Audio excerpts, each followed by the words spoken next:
Ελληνική Αστρονομική Ερασιτεχνική Αστρονομική Ένωση και το Αστεροσκοπείο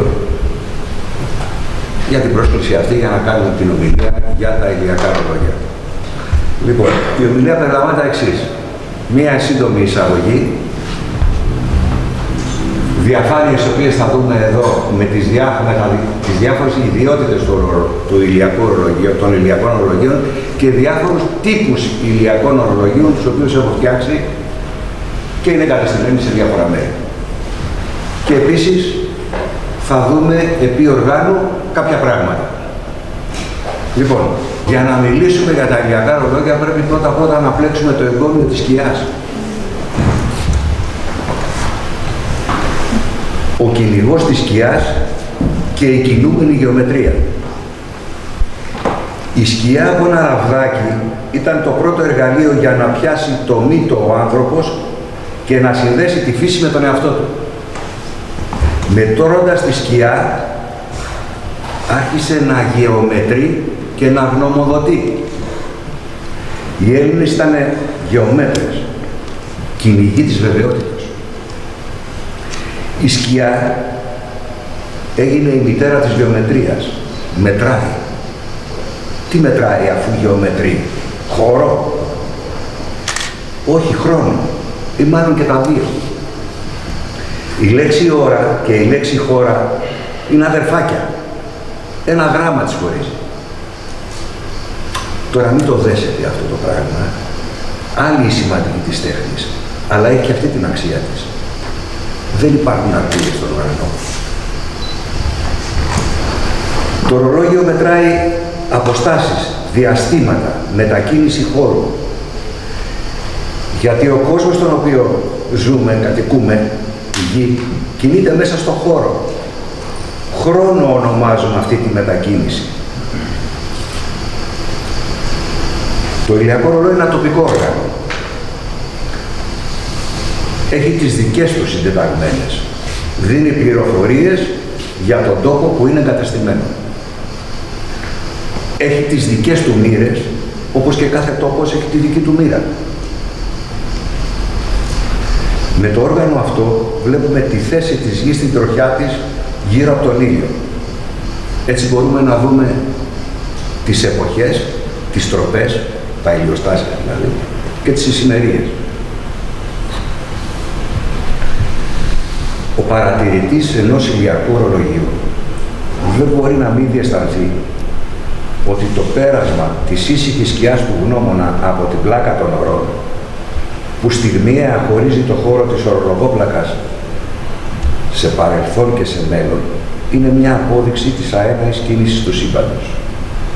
Ένα ηλιακό ρολόι είναι ένας πολύτιμος σύμβουλος ευγενικής καταγωγής, ένα εργαλείο βαθύτερης νοηματοδότησης του χρόνου μας, αξιώνοντας παράλληλα και μια θέση έργου τέχνης στον χώρο. Πάμε να δούμε τώρα, αφού πλέξαμε κατά κάποιο τρόπο το εγκόμιο της σκιάς, γιατί είναι πάρα πολύ σημαντική, δηλαδή μέσω της μέτρησης της σκιάς, του μήκους της σκιάς, παίρνουμε πληροφορία. Αυτό είναι πολύ σημαντικό. Δηλαδή, ήταν το πρώτο εργαλείο με το οποίο ο άνθρωπος άρχισε να μετράει, να γεωμετρεί. Βασικό στοιχείο του ηλιακού ορολογίου είναι ο γνώμονας. Ο γνώμονας είναι αυτό το ραβδάκι που βλέπετε, στο οποίο πέφτει πάνω ο ήλιος και δημιουργεί μια σκιά. Αυτή η σκιά μας δίνει πληροφορία. Εν προκειμένου μας δείχνει ότι είναι, εδώ είναι μεσημβρία, 12, εδώ είναι 11 παρακάτω. Σχετικά με το όνομα. Τα ονόματα έχουν πολύ μεγάλη σημασία. Και ειδικά οι ελληνικές ορολογίες. Γιατί το ονομάσανε οι Έλληνες γνώμονα και δεν το ονομάσανε στέλεχος. Κάτι. Ένα γραβάκι. Ο γνώμονας έχει γνώμη, έτσι. Αυτή είναι η άποψή μου, λέμε σήμερα. Η οπτική μου. Η γωνία που βλέπω τα πράγματα. Αλλά ο γνώμονας είναι και ο γωνιόμων. αυτός που μας δίνει τη σωστή γωνία και αδοκίμως, αγωνία, είναι αυτό που μας καταλαμβάνει όταν έχουμε έλλειψη γνώσεως της σωστής γωνίας που βλέπουμε τα πράγματα. Αλλά και αγνώμων, αυτός που έχει χάσει την αναφορά του, το γνώμονά του. Στην αρχαία Ελλάδα, το ηλιακό ρολόι ονομαζόταν σκιόθυρον, δηλαδή το όργανο που θυρεύει τη σκιά. Ο Λαέρτιος αναφέρει ότι πρώτος ο Αναξίμανδρος στη Σπάρτη, στο όρος των σκιαθύρων, προφανώς ήταν ο Ταΐγετος, κατασκεύασε γνώμονα που μετρούσε τροπάς και ησημερίες. Τώρα, ο Αναξίμανδρος ήταν μαθητής του Θαλού. Ο Θαλής ήταν από τις μεγαλύτερες προσωπικότητες που περάσανε ως επιστήμον, διότι αυτός βρήκε τις αναλογίες, δηλαδή έφτιαξε τη μακέτα. Έβαλε ένα ραβδάκι κάτω και μέτρησε το ύψος της πυραμίδας με ένα ραβδάκι. Ένα ραβδάκι και μια σκιά. Γεωμέτρησε. Μέτρησε. Οπότε, λογικό είναι ο Αναξίμανδρος να βγει ένας πολύ καλός μαθητής. Με αναφορά το σκιόθυρο του Αναξίμανδρου έχει φτιαχτεί αυτό το έργο, φτιάξει αυτό το έργο, το οποίο είναι τοποθετημένο στο Ίδρυμα Ευγενίδου. Μοιάζει, αν είδατε λίγο, με αυτό που κρατάει. Έτσι. Αυτό είναι ένα μοσαϊκό το οποίο βρίσκεται στη Γερμανία. Δυστυχώς τα περισσότερα έργα, τα πολιτιστικά τα δικά μας, έχουν ξενιτευτεί. Εδώ το βλέπετε τη νύχτα με τη νυχτερινή του τη στολή, έτσι, φωτισμένο. Εγώ δεν έχω βάλει εσκεμμένα αριθμούς, αλλά είναι τρύπες, η οποία αναλόγως το πλήθος από τις τρύπες αυτές δείχνει την ώρα. Έτσι, και δημιουργεί ένα... είναι ωραίο όταν είναι φωτισμένο το βράδυ, δημιουργεί μια ωραία εικόνα. Το έχουν φωτίσει πολύ καλά, είναι στο Ευγενίδιο, στην είσοδο του Ευγενιδίου. Λοιπόν, για να τοποθετήσουμε τώρα ένα ηλιακό ρολόι, χρειάζεται να γνωρίζουμε τη γραμμή βορρά-νότου. Δηλαδή τη μεσημερινή γραμμή. Και τις γεωγραφικές συντεταγμένες, το γεωγραφικό πλάτος και το γεωγραφικό μήκος. Το γεωγραφικό μήκος δεν μας ενδιαφέρει τόσο πολύ. Μας ενδιαφέρει για να βρούμε την συμβατική ώρα την οποία έχουμε τα ρολόγια μας. Το οποίο το ηλιακό ρολόι, το τελευταίο σημαντικό πράγμα που μπορεί να κάνει είναι να σου πει τι ώρα είναι τώρα. Κοιτάς το κινητό σου και τελειώνει η ιστορία. Αλλά μπορεί να σου δώσει τον αληθή ηλιακό χρόνο, το οποίο είναι σημαντικό. Η γραμμή βορρά-νότου ποια είναι? Είναι μια γραμμή η οποία συνδέει τη Μεσημβρία με τον Πολικό Αστέρα. Έτσι, αυτή είναι η γραμμή βορρά-νότου. Σε αυτή τη γραμμή, σε αυτή την κατεύθυνση,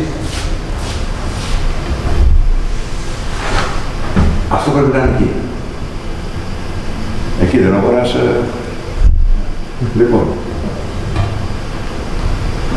τώρα το έχουμε έτσι για να βλέπετε.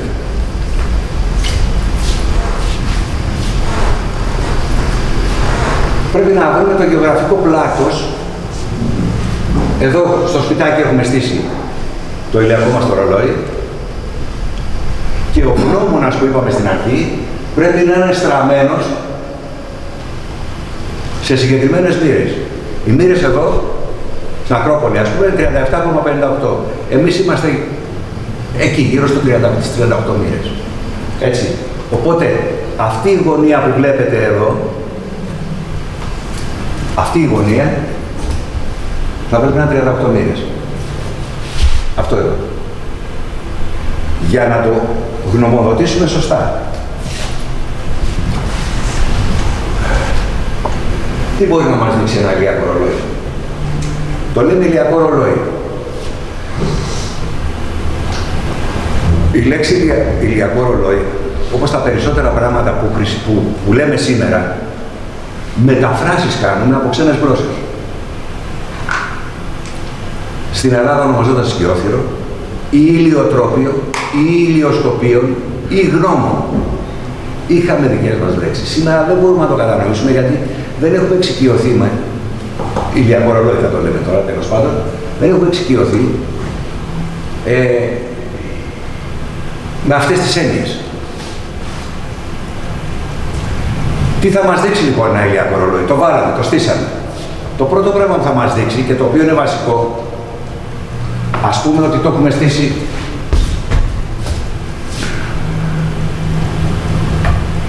ας το βάλουμε έτσι.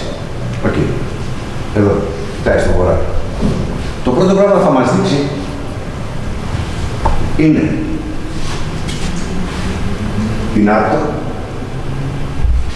Εδώ πίσω ακριβώς είναι η Μεσημβρία. Εκεί δηλαδή μεσουρανεί ο ήλιος.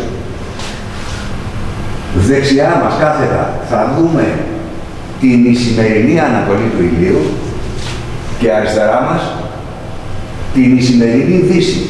Δεν λέμε Ανατολή και Δύση. Όταν λέμε εμείς Ανατολή και Δύση, ξέρετε πόσο εύρος έχει η Ανατολή? Όταν ανατέλει ο ήλιος, λέμε η Ανατολή είναι εκεί. Πού εκεί? Το εύρος της είναι 60 μοίρες όταν ανατέλει. Το ίδιο και το ανατέλει, έτσι. 60 μοίρες. Όταν λες Ανατολή, εννοούμε εμείς την ισημερινή Ανατολή. Πότε? 23 Σεπτεμβρίου, ξέρω εγώ, 21 Μαρτίου. Αυτές είναι τα γνώματα. Αυτό εδώ, η μεσημερινή και η σημερινή γραμμή, αυτό και αυτό, ονομάζονται στάσεις και εύρος. Αυτό είναι ο σταυρός.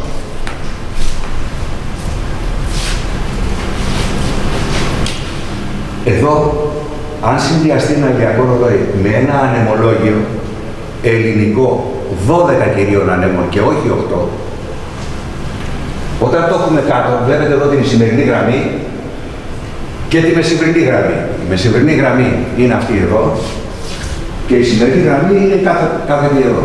Ναι, αλλά είπαμε ότι ο ήλιος ανατέλει 30 μοίρες βορεία και 30 μοίρες νότια.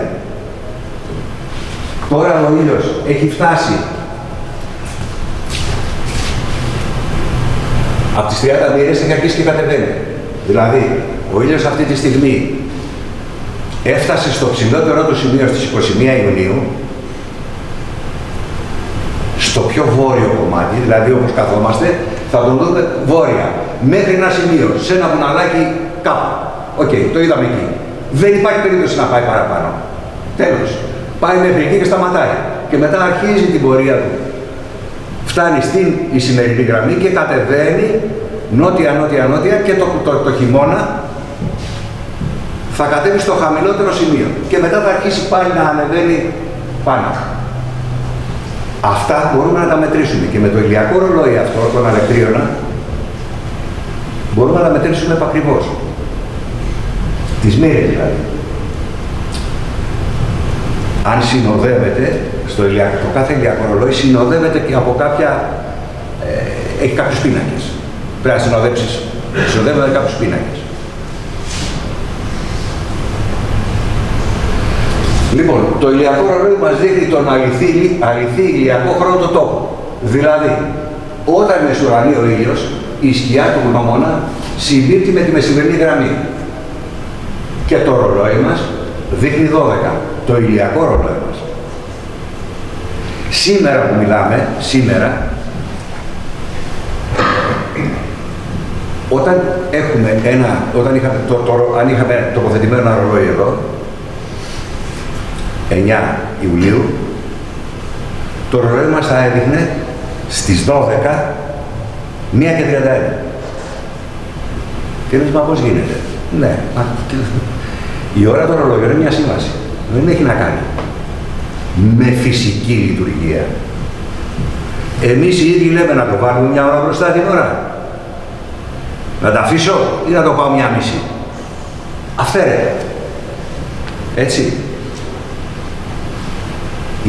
Η διαφορά την ώρα Ελλάδος τη βρίσκουμε με μία συνάρτηση η οποία ονομάζεται εξίσωση του χρόνου, ή ανάλυμα σωστότερα, και το οποίο μας λέει πόσα λεπτά να προσθέσουμε για να βρούμε τον αληθή, μάλλον πόσα λεπτά πρέπει να προσθέσουμε στην ώρα που μας δίνει το ηλιακό ρολόι για να δούμε την ώρα των ρολογιών μας. Αυτό είναι η πιο άχρηστη λειτουργία του ηλιακού ρολογίου. Βγάζεις το κινητό σου, κοιτάς τι ώρα είναι και είμαστε εντάξει. Ναι, αλλά τον ηλιακό χρόνο δεν μπορεί να το δεις. Όταν δηλαδή πας για μπάνιο και έχεις και ένα μικρό παιδάκι μαζί και η ώρα είναι 1:30, λες εντάξει, μπορεί έχει περάσει τώρα το μεσημέρι, είναι εντάλα ήλιος. Τότε το παιδάκι θα πρέπει να φοράει καπέλο, νεράκι από δίπλα και να το έχεις και λίγο στον ήλιο για να φύγει. Δεν έχουμε δηλαδή, έχουμε μια αίσθηση ψεύτικη του χρόνου σε σχέση με το ηλιακό ρολόι και σε σχέση με το ρολόι του χεριού που φοράμε. Αυτό είναι το ανάλυμα. Αυτό είναι είναι μια συνάρτηση. Αυτό το ανάλυμα, έτσι εμφανίζεται ο ήλιος σαν ένα οχτάρι στον ουρανό ή σαν ένα άπειρο κάθε μέρα. Δηλαδή, αν είμαστε σε ένα σημείο και φωτογραφίζουμε, θα μας βγάλει την ίδια ώρα, θα μας βγάλει αυτό εδώ το ανάλυμα. Εδώ τώρα πηγαίνοντας, ας πούμε, είμαστε τώρα, είμαστε κάπου εδώ. Εδώ πέρα είναι οι 4 Ιουλίου, είναι σημειωμένο πάνω, 4 Ιουλίου είναι το αφήλιο, ο ήλιος είναι στο μακρύτερο του σημείο. 4th of July που λένε οι Αμερικάνοι, ότι είναι η μέρα της ανεξαρτησίας τους, την ταυτίσανε και με αυτό. Ο ήλιος αρχίζει και κινείται βραδύτερα. Τώρα τι γίνεται, έχουμε το ηλιακό ρολόι και πρέπει να έχουμε και αυτό για να πάρουμε πληροφορία. Εδώ τι μας λέει, ότι είναι Ιούλιος, αμέσως μας δείχνει εδώ, όχι του μηνός είναι εδώ τώρα, είναι 9-10. Λοιπόν, αν πάμε εδώ, βλέπουμε ότι ο ήλιος το μεσημέρι πέφτει με 74 μοίρες, εδώ που είμαστε. Πού είναι αυτό? Κάπου εδώ. Με αυτό το ρολόι μπορούμε να δούμε δηλαδή ότι ο ήλιος θα είναι εδώ. Στις 21 Ιουνίου είναι εδώ. Στις 23 Δεκεμβρίου είναι εδώ κάτω. Έτσι. Μέσα σε αυτό το εύρος κινείται ο ήλιος. Ούτε πιο πάνω, ούτε πιο κάτω. Εδώ που είμαστε. Παράλληλα, θα δούμε ότι αν θέλουμε να βρούμε την ώρα, θα πρέπει να κατέβουμε κάτω και να δούμε ότι θέλουμε 31 λεπτά να βάλουμε την ώρα που μας έχει δείξει, σε αυτό που μας έχει δείξει το ηλιακό ρολόι, για να δούμε την ώρα των ρολογιών μας. Η πληροφορία η οποία τελικά δεν μας ενδιαφέρει τόσο πολύ. Μας ενδιαφέρει όμως ο ηλιακός χρόνος.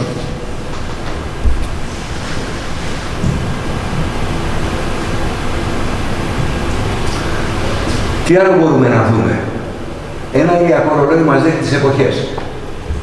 Κοιτώντας προς νότο, αυτό εδώ το γράφημα που βλέπετε, ας δούμε αυτό εδώ καλύτερα, έτσι. Θα έχουμε παρατηρήσει όλοι ότι το χειμώνα ο ήλιος πάει χαμηλά και το καλοκαίρι είναι πιο ψηλά. Το έχουμε παρατηρήσει όλοι αυτό, έτσι δεν είναι? Αυτό είναι μετρήσιμο. Εδώ έχουμε γνωμοδοτήσει το ρολόι μας και είναι στις 38 μοίρες. Κάθετο ακριβώς θα πέσει ο ήλιος στην ησημερία. Είναι 52 μοίρες. Δηλαδή στην ησημερία ο ήλιος πέφτει στις 52 μοίρες. Εδώ.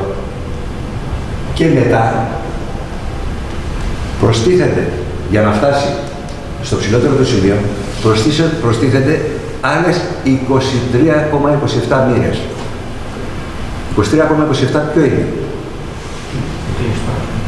Η λόξωση. Η λόξωση. Δηλαδή, η γη δεν είναι κάθετη, είναι 23,5 μοίρες υποκλίση. Έτσι. Η γωνία της εκλειπτικής με ακριβώς. Ακριβώς.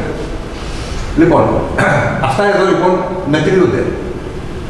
Εδώ στον αλεκτρίωνα,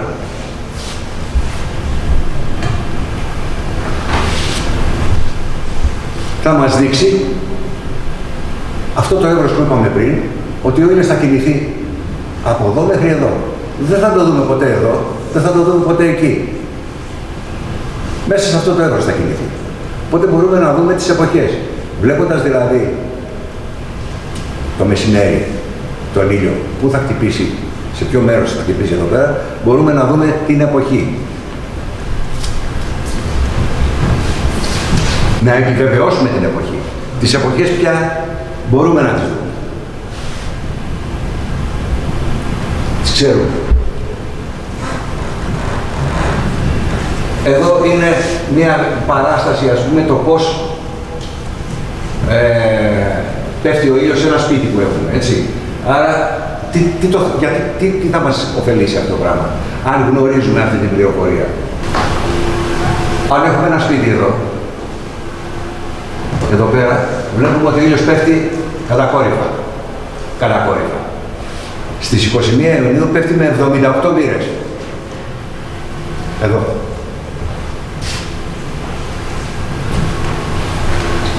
Εμείς εδώ θα δούμε πόσο στέγαστρο θα βάλουμε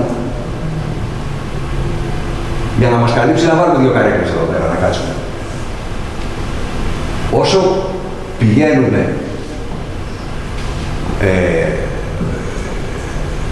προς το χειμώνα, ο ήλιος πέφτει με μεγαλύτερη κλίση και η σκιά μεγαλώνει.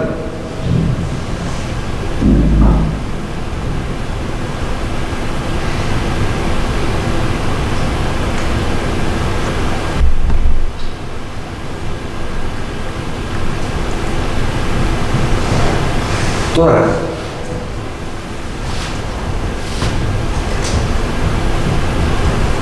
πού είμαστε εδώ? Αυτή εδώ είναι η γη. Έτσι. Και αυτός είναι ο νοτός άξονας. Εμείς το ρολόι που έχουμε τοποθετήσει θα πρέπει να είναι παράλληλο με τον νοτό άξονα. Δηλαδή, η γωνία στο σημείο που είμαστε εμείς εδώ, μάλλον ο γνώμονας αυτός εδώ, είναι παράλληλος με τον νοητό άξονα. Εδώ που βρισκόμαστε εμείς, στο γεωγραφικό πλάτος των 38 μοιρών, αν είμαστε στον Ισημερινό,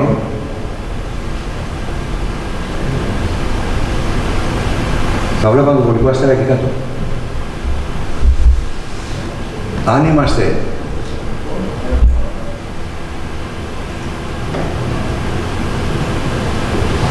στην Νορβηγία, το βολικό αστέρα εκεί πάνω.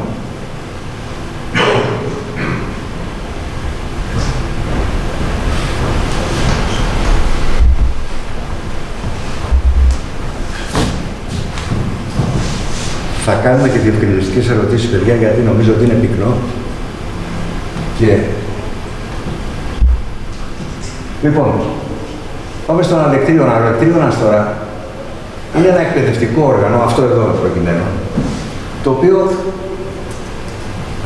μας δίνει πληροφορίες, οι οποίες μπορούμε κάπως να τις κατανοήσουμε περισσότερο από ότι με τα σχεδιαγράμματα εδώ. Εδώ, στην κορά του, είναι ένα μοιρογνωμόνιο, το οποίο μας δεικνύει τις μοίρες. Έτσι. Αυτό εδώ είναι ένα ρολόι το οποίο δουλεύει παντού. Προς παν κλίμα λέγεται. Κλίμα λεγόταν λέγανε στην αρχαιότητα το γεωγραφικό πλάτος. Το κλίμα. Που πηγαίνει κλιμακωτά στα σκάλα και ανεβαίνει. Εμείς το λέμε γεωγραφικό πλάτο σήμερα. Λοιπόν, αυτό κινείται αναλόγως στο γεωγραφικό πλάτος που είσαι, μπορείς να το βάλεις, όπως είπαμε πριν, να δουλέψεις τον Ισημερινό εδώ, και μια και το βάλαμε εδώ στον Ισημερινό, να πούμε, βλέπουμε το εξής.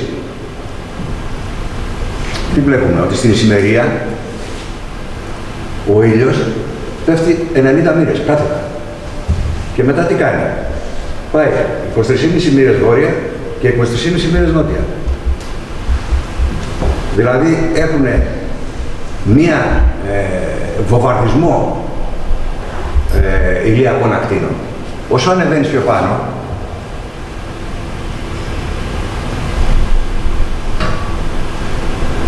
εδώ φτάνει στο σημείο, το χειμώνα, να μην βλέπεις κάτω τον ήλιο. Είναι δηλαδή, βγαίνει ο ήλιος ίσα ίσα που σκάει. Έτσι. Αυτό είναι στο βόρειο πόλο, ας πούμε. Τώρα, με αυτό το ηλιακό ρολόι έχει εδώ ένα στόχαστρο, το οποίο σε προτρέπει να δεις. Αν το έχεις βάλει σωστά, κοιτώντας από εδώ μέσα το στόχαστρο, θα δεις το πολικό αστέρα. Είναι ένα στοιχείο το οποίο είναι πάρα πολύ ουσιαστικό και ιδιαίτερα για τους αστρονόμους, διότι ο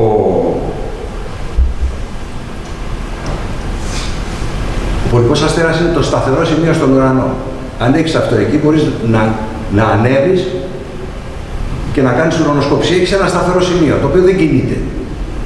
Δεν κινείται τώρα, γιατί πριν από κάποια χρόνια, την εποχή που κάνανε τα ηλιακά ρολόγια, πριν 2.000 χρόνια και 2.500 χρόνια, αυτοί δεν βλέπαν πολικό αστέρα. Δηλαδή, γύρω από το πολικό αστέρα να κινείται το ουράνιο στερέωμα, βλέπαν ένα κενό. Και αυτό οφείλεται σε ένα φαινόμενο το οποίο ονομάζεται μετάπτωση των Ισημεριών. Ένα ηλιακό ρολόι λοιπόν μας δείχνει το πολικό βορρά, σήμερα το πολικό αστέρα. Αυτό είναι μια φωτογραφία που μου την έδωσε ο κείμονας ο Παπαθανασόπουλος, που την έχει βγάλει στο Βρυμώνα. Οπότε τι βλέπουμε εδώ. Εσείς οι εραστέχνες αστρονόμοι τα ξέρετε αυτά τα πράγματα, έτσι. Είναι, το βάζεις με ανοιχτό φακό, εδώ είναι το κέντρο. Εδώ είναι ο πολικός αστέρας και γύρω-γύρω γυρίζουν τα άστρα. Γύρω από αυτό το αστέρι. Οπότε αυτό εδώ μας υποψιάζει ότι κάτσε να δω κι εγώ από εκεί, να δω τι άλλο μπορώ να δω. Αν θα δείτε το πιο γνωστό ηλιακό ρολόι που είναι στον κήπο, είναι οριζόντιο, δεν σου δίνει τέτοιες πληροφορίες. Δεν σε οθεί στο να σκεφτείς ένα τέτοιο πράγμα. Εδώ είναι οι αστρονόμοι. Λοιπόν, τι άλλο τώρα μπορούμε να δούμε με ένα ηλιακό ρολόι ενός διαφορετικού τύπου. Αυτό είναι ένα ρολόι στο οποίο βλέπετε εδώ, λέει σπορά κατά την κρίση του χρόνου. Ένα ρολόι το οποίο μας, πέφτοντας η σκιά πάνω του σε μία ζώνη, μας λέει τι θα φτέψουμε.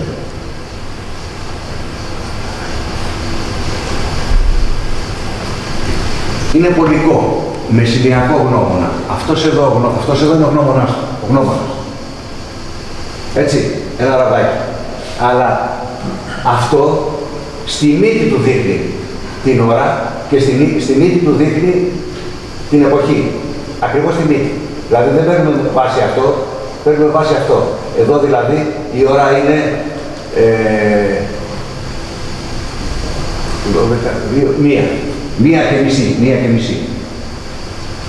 1:30. Και μάλιστα είναι σημερία.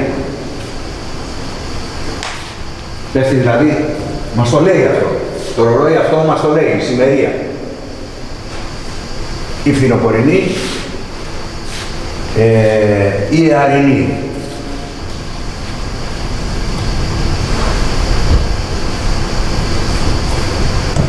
Τώρα, εδώ έχω φτιάξει ένα πίνακα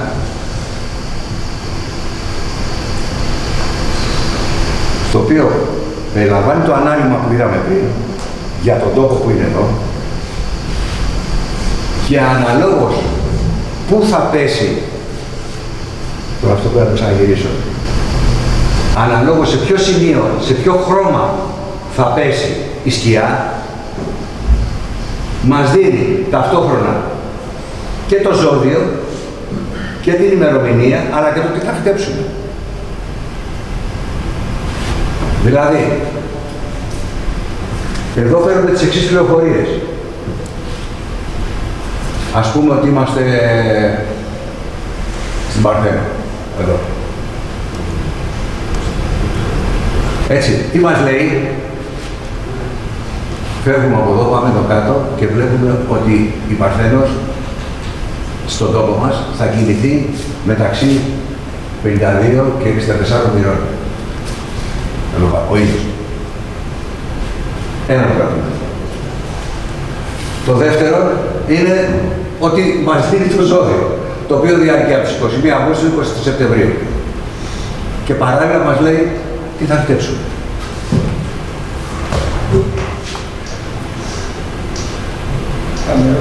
Παρακαλώ. Είπαμε για σπορά, για συγκομιδή. Στο επόμενο ρόλο. Όχι, δεν υπάρχει αυτό. Δεν υπάρχει. Λοιπόν, Σοφία λέει δεν υπάρχει αυτό, δεν ξέρω γιατί δεν υπάρχει, θα το πει, αλλά όχι τώρα. Όχι τώρα, θα το πούμε μετά. Αυτό εδώ είναι ένα πολύ βασικό εργαλείο. Δηλαδή, αν έχεις το ηλιακό ρολόι και αυτό, έχεις πάρα πολύ μεγάλη πληροφορία. Για τον τόπο σου επαναλαμβάνω. Διότι εδώ φυτεύονται αυτά. Στη Λακωνία λίγο διαφορετικά. Δεν κάνουμε πολλά πράγματα.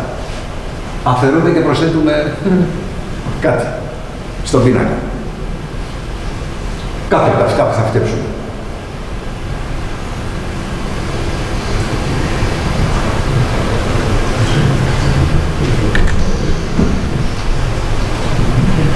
Μία άλλη δυνατότητα, τώρα μιλάμε για το ηλιακό ρολόι και έχουμε στο μυαλό μας να μετράμε την ώρα.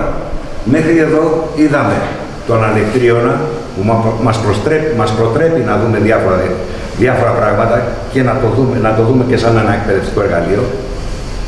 Και βλέπουμε εδώ τώρα το προηγούμενο ηλιακό ρολόι, το οποίο μας λέει τι θα φυτέψουμε και σε ποιο ζώδιο είμαστε τώρα, τι εποχή διατρέχουμε. Άλλες πληροφορίες.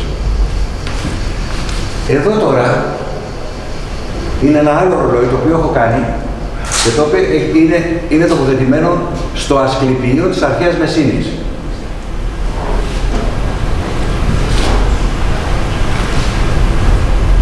Όλα τα αρχαία μνημεία έχουν ένα συγκεκριμένο προσανατολισμό. Λέμε πολλές φορές Ανατολή-Δύση. Ανατολή-Δύση, ποια Ανατολή? Τι είπαμε? Το εύρος της Ανατολής 60 μοίρες. Άλλο εκεί, άλλο εκεί. Ανατολή το λέμε, αλλά ποια Ανατολή? Και γιατί είναι εκεί και δεν είναι εκεί και δεν είναι εκεί? Υπήρχαν συγκεκριμένοι λόγοι, οι οποίοι πρώτα έπρεπε να τους δεις, να βάλεις το όργανο, να δεις σε ποια θέση είναι, να τη μετρήσεις, να μετρήσεις τις μοίρες, να το συσχετίσεις με μια εποχή. Α, μήπως ήταν τότε γιόρταζε ο Δίας. Α, και ήταν στραμμένο προς τα εκεί. Α, μάλιστα. Εδώ είναι στο Ασκληπείο. Δεν σας λέω τον προσανατολισμό. Όταν θα πάτε θα το δείτε μόνοι σας. Εδώ. Εδώ είναι στην είσοδο.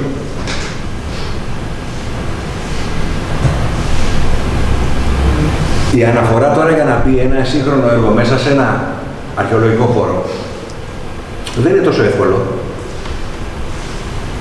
Έπρεπε να έχει μια αναφορά. Οπότε εγώ πήρα μια αναφορά την ερμαϊκή στήλη και στη θέση του ερμού έβαλα ένα ηλιακό ρολόι.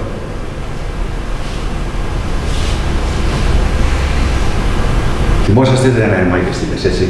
Ήταν οδοδείκτες, σημεία των οδών. Βάζανε μια ερμαϊκή στήλη και γράφανε μια πληροφορία.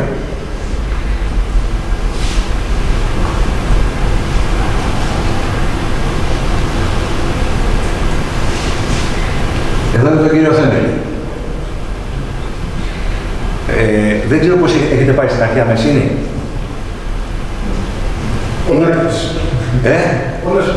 Πολλάκες. Είναι η πιο ωραία και μεγάλη αρχαιολογική αποκατάσταση που έχει γίνει από έναν άνθρωπο ο οποίος είναι τα λόγια περιτεύουν για να πούμε τι σπουδαίο έργο έχει κάνει ο κ. Θέμελης εκεί. Ο καθηγητής, ο καθηγητής, δεν το λέει κ. Ο καθηγητής.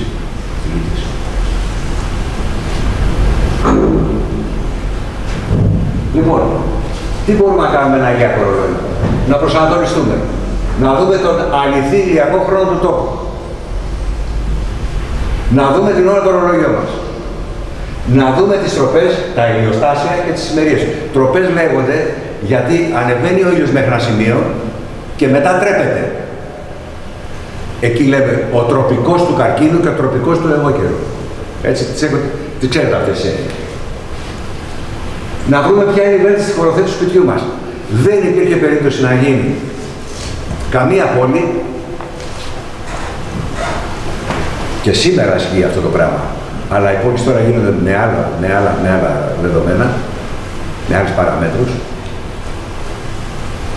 μη φυσικές συνήθως, αν δεν υπήρχε ηλιακό ρολόι να σου δείξει πού ανατέλει, πού δει, πώς θα βάλουμε τα σπίτια έτσι ώστε να έχουν ηλιασμό. Είναι άλλο να τα βάλεις στα σπίτια έτσι και άλλο να τα έχεις κάνει με το σχέδιο του υποδάμου που είχε κάνει στον Πειραιά ο υπόδαμος και με το οποίο έχει γίνει και το σχέδιο της Νέας Υόρκης. Με το σχέδιο του υποδάμου που έχει γίνει. Αυτό το βρίσκεις με ένα ηλιακό ρολόι. Το στείλεις και σου δίνει τις γραμμές που είπαμε, πότε ο ήλιος να σουράνει, εκεί θα έχουμε το περισσότερο ήλιο, λέει, πρέπει να έχουμε εδώ να περάσει το φως μέσα. Αν το βάλουμε και το κλείσουμε. Η Αθήνα δυστυχώς, καλά, από την αρχαιότητα ήταν έτσι, δεν είχε ιδιαίτερη καλή ρημοτομία. Είναι μια πόλη η οποία δεν φωτίζεται καλά και δεν αερίζεται καλά. Λοιπόν, τι άλλο κάνει, να βρούμε τι θα φυτέψουμε κατά την κρίση του χρόνου, να μας δείξει το πολικό αστέρα και να στοχαστούμε κάνοντας αναγωγές σε αφηρημένες έννοιες. Και επίσης να μας συνδέσει με την πλούσια πολιτιστική μας κληρονομιά. Εξηγείτε λίγο αυτό. Ποιο? Να στοχαστούμε κάνοντας αναγωγές σε αφηρημένες έννοιες. Πώς ακριβώς είναι αυτό το γαλλικό ρόλο? Είναι αυτό που διάβασα στην αρχή. Δηλαδή, όταν έχεις ένα μηχανικό ρολόι και κοιτάς την ώρα, είναι τελείως διαφορετικό ότι να κοιτάς ένα ρολόι πρέπει να το βιώσεις σε αυτό το πράγμα και να βιώσεις το ήσυχο πέρασμα της σκιάς που αυτό είναι ακίνητο και κινείται. Το κινούν ακίνητο. Το βλέπεις δηλαδή, βλέπεις αυτό το πράγμα και καταλαβαίνεις ότι ναι, εσύ δεν κάνεις κάτι, δεν κινείται τίποτα. Αλλά κινείται. Το βλέπεις αυτό το πράγμα. Θα σε βάλει σε μία άλλη, σε έναν άλλο προβληματισμό, τον οποίο πρέπει να το βιώσεις μόνο όταν έχεις ένα ηλιακό ρολόι. Με ένα ρολόι χειρός, ένα ρολόι τείχου. Το αντισυμβατικό έλεγες, το αντισυμβατικό της σκέψης. Ή όχι? Ναι. Πού σε πάει τώρα? Σε πάει στο καταφύσι. Κάτι γίνεται εδώ πέρα. Αυτό εδώ έχει ένα μηχανισμό. Είναι φτιαγμένο από έναν άνθρωπο να μετράει κάτι. Συνήθως μετράει παλμό καρδιάς. Δεν μετράει μετατόπιση χώρου.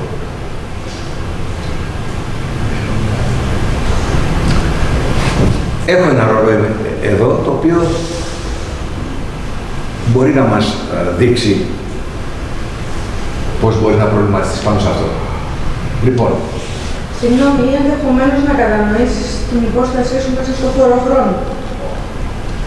Τέλειο. Ναι, θα μπορούσες να... Αρχίζεις και σκέφτεσαι. Θα επανέλθω. Λοιπόν, τώρα να δούμε μερικά ρολόγια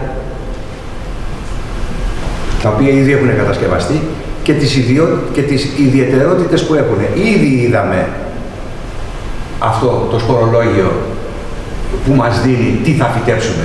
Αυτό βγαίνει ένα μικρό βιβλιαράκι, θα βγει ένα μικρό βιβλιαράκι, το οποίο έχει όμως πάρα πολλά σχέδια και μπορεί να έχεις πάρα πολύ μεγάλη πληροφορία. Έχοντας το ηλιακό ρολόι αυτό, ένα κήπο μεγάλο και να έρχονται τα παιδιά και να καταλαβαίνουν τι γίνεται. Να καταλαβαίνουν, δηλαδή να συνδέονται και με τη φύση και με τη γεωμετρία.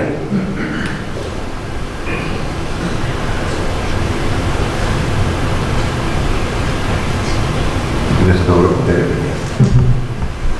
Λοιπόν, εδώ είναι μερικά σχέδια από ηλιακά ρολόγια. Θα τα περάσουμε γρήγορα. Εδώ λοιπόν τώρα είναι το κινηματοσκόπιο.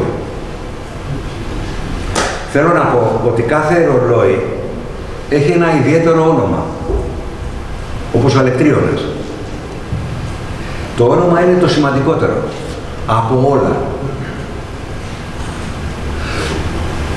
Για τα ονόματα γίνονται πόλεμοι. Αν βρεις το σωστό όνομα, αποκτά υπόσταση αυτό που έχεις κάνει. Αν αυτό το κινηματοσκόπιο λεγόταν K27, δεν θα έλεγε τίποτα. Για να βρω εγώ τον όρο κινηματοσκόπιο που να συνδέει τη λειτουργία και την αισθητική του ηλιακού ρολογίου με αυτό το όνομα, εμένα μου φάγει 2-3 χρόνια. Τι είναι τώρα, τώρα εδώ όπως μας βάζει το κινηματοσκόπιο, το βλέπετε ότι πέφτει.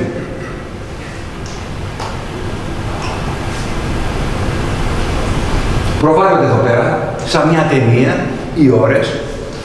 Εδώ πέρα είναι η γραμμή, η οποία μας λέει ότι η ώρα είναι 10 παρατέταρτο.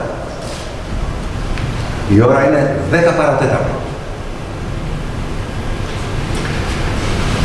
Προβάλλονται λοιπόν οι ώρες σαν μια ταινία, η οποία είναι υπερμένη, την οποία τη βλέπεις. Δηλαδή το 9, σαν μια ταινία, βλέπεις και μια εικόνα του παρελθόντος. Και στο 11, μια εικόνα του μέλλοντος. Αυτός ο μεγάλος ελεάτης φιλόσοφος ο Παρμενίδης, τι έλεγε? Δεν ήταν ποτέ, ούτε θα είναι. Επειδή είναι το παν, τώρα. Μαζί, ένα συνεχές. Δεν κατανοείται. Το να πεις πανταρί και ουδέν μένει, το καταλαβαίνεις. Όλα κινούνται. Το να πεις ότι όλα είναι ακίνητα, δεν το καταλαβαίνεις εύκολα. Είναι σαν να μας λέει ότι όλα είναι παιγμένα όλα. Παρελθόν, μέλλον, νυν, now, τώρα, τα πάντα είναι. Εδώ σου δίνει μια εικόνα πώς μπορεί να είναι αυτό που ήθελε να πει. Χάρη παιδιάς.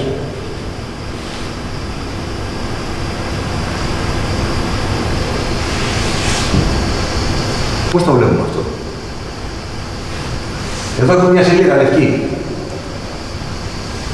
Εμείς βλέπουμε μέχρι εδώ. Βάζει μια σελίδα. Δηλαδή τι βλέπουμε? Έξτρα χρόνο. Βλέπουμε και μια εικόνα από το μέλλον, το οποίο ήδη υπάρχει, δεν το βλέπουμε, αλλά υπάρχει. Παιχνίδι μένει, αλλά το λαμβάνεις υπόψη σου. Αρχίζεις και σκέφτεσαι. Αυτό είναι ένα έργο το οποίο έχει μπει, αυτό το προηγούμενο. Εδώ πέρα είναι, όταν το βάζω, έχει μπει στην Κέρκυρα σε ένα ξενοδοχείο. Βέβαια, ουδέμια σχέση έχει αυτά που λέμε και δεν τους ενδιέφερε καν αυτό το θέμα. Ήταν δίπλα στην πισίνα ως ένα έργο. Χρειάζεται και αυτά. Εδώ τώρα είναι μια φωτογραφία από ένα ηλιακό ρολόι το οποίο είναι μικρό. Το έχει πάρει ένας φίλος μας εδώ και ένας φίλος από την Αγγλία, το έχει σε ένα ηλιακό πάρκο. Αυτό το μικρό το κινηματοσκόπιο. Εδώ είναι φωτογραφημένο από έναν εξαιρετικό φωτογράφο, τον Μάνο το Μανιό, στην Ακρόπολη, το θερινό ηλιοστάσιο. Αυτό είναι ένα άλλο ηλιακό ρολόι.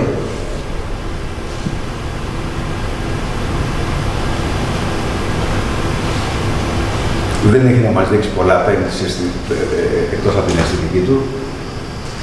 Όπως και αυτό εδώ. Αυτό είναι από μια έκθεση που έχει γίνει στο παλαιό Φάληρο. Βλέπετε το ανάλυμα εκεί, πριν αρκετά χρόνια. Μαρμάρινο. Εδώ τώρα είναι ένα άλλο ηλιακό ρολόι το οποίο λέγεται ναυτίλος. Εδώ τώρα τι έχουμε. Μια φωτεινή σκάλα στον ουρανό. Η φωτεινή ακτίνα που διατρέχει το γνώμονα του ναυτίλου στοχεύει τον πολικό αστέρα, το σταθερό σημείο του ουρανού στο βόρειο ημισφαίριο. Ο ναυτίλος μας παρακινεί και μας προτρέπει για μια ουράνια πλοήγηση. Αυτό είναι ένα ηλιακό ρολόι στο οποίο φεύγει μια ακτίνα λέιζερ και πηγαίνει στον πολικό αστέρα. Αυτό είχε εκτεθεί πέρσι στο αστεροσκοπείο.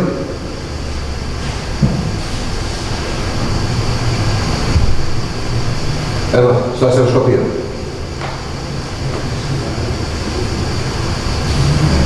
Είναι εντυπωσιακό. Αυτό το έργο το έχω κάνει για να μπει στα Αντικήθυρα. Τα Αντικήθυρα είναι η καταγωγή των δύο παππούδων.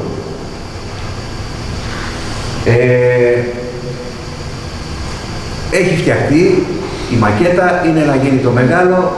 Ξέρετε πόσο ποιες δυσκολίες υπάρχουν με τα δημοτικά, με το ένα, με το άλλο. Τέλος πάντων, ελπίζω κάποια στιγμή να μπορέσει να μπει σε αυτό το χώρο. Λοιπόν, αυτό εδώ είναι ένα ηλιακό δώμα. Έχει γίνει μακέτα για αυτό εδώ.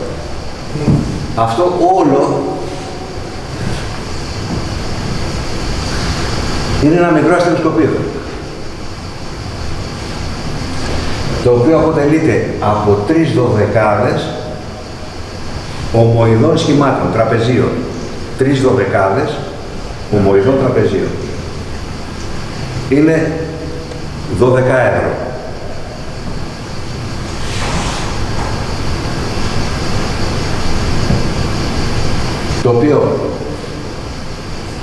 Στο οποίο υπάρχουν εδώ πέρα πάνω ηλιακά για την ενέργεια και υπάρχει ένα ηλιακό ρολόι και εδώ είναι το παρατηρητήριο και μέσα το παρατηρητήριο. Βλέπει το πολικό και μπορείς να δεις σε κάποια κομμάτια που ανοίγουν εδώ πέρα. Μπορείς να κάνεις ουρανοσκόπηση. Όχι πολύ σημαντικά πράγματα, αλλά τέλος πάντων σε ένα πρώτο επίπεδο μπορείς να δείξεις αρκετά πράγματα. Μέσα εδώ έχει και θέσεις, ώστε όταν δεν χρησιμοποιείται έτσι, να μπορεί να είναι ένας μικρός χώρος που θα γίνονται συναυλίες. Είναι λίγο πιο μικρό από αυτό το χώρο. Ναι, λίγο πιο μικρό, στο μισό. Αυτό είναι το τελευταίο έργο που έχει τοποθετηθεί.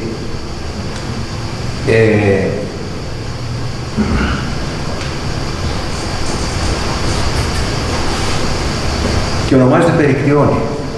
Πώς? Περικτιόνη. Περικτιόνη ήταν η μητέρα του Πλάτωνος.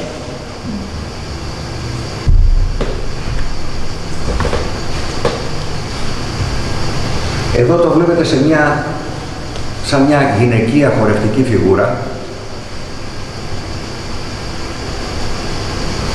η οποία κρατάει τον άξονα της γης. Η θέση η οποία έχει τοποθετηθεί δεν είναι για να λειτουργήσει ως ηλιακό ρολόι, γιατί είναι ανάμεσα σε δέντρα, όπως βλέπετε, και είναι στην είσοδο. Έχει αναφορά σε ένα ηλιακό ρολόι, αλλά είναι στην ουσία ένα γλυπτό μέσα στον χώρο. Πού βρίσκεται? Στο αστεροσκοπείο. Στο λόγο των λιθμών. Προσανατολισμός είναι σωστός όμως. Όχι. Δεν θα βλεπόταν. Δηλαδή είναι εκεί και πρέπει να είναι εκεί. Αλλά δεν μπορεί να το δεις. Αλλά δεν έχει και τόσο σημασία και ο προσανατολισμός είναι σωστός.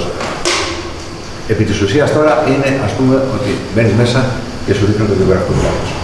Αυτή η γωνία είναι το βιογραφικό πλάτος που είμαστε τώρα στο αστεροσκοπείο. Γιατί αυτά είναι αντιπατικότητα. Σας ευχαριστώ πολύ.